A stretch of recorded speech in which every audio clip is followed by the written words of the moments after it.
So we had an opportunity to do a session on the value of a trust for holding property, and there seems to be not very many limitations, right?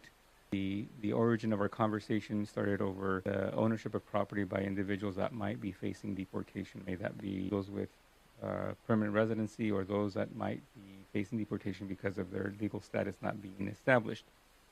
Now, what do they have available, and how can you help?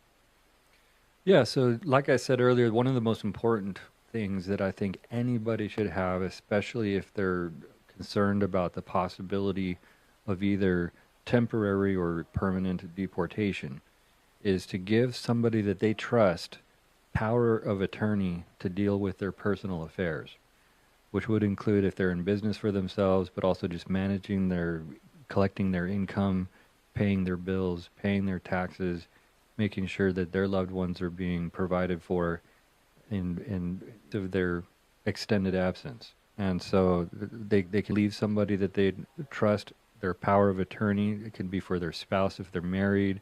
It could be their one or more of their children if their children are adults, or it could just be a close family member or friend.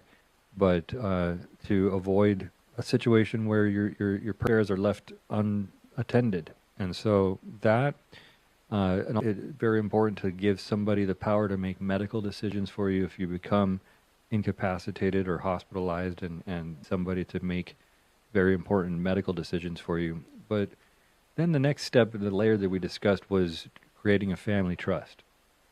And I had mentioned that there's such thing in a legal dictionary called a deportation trust, but the important to have a family trust in place to keep your estate, your investments, your real estate ownership as private as possible and protected from things like fraud or abuse or probate, that keep things as optimized tax-wise as possible.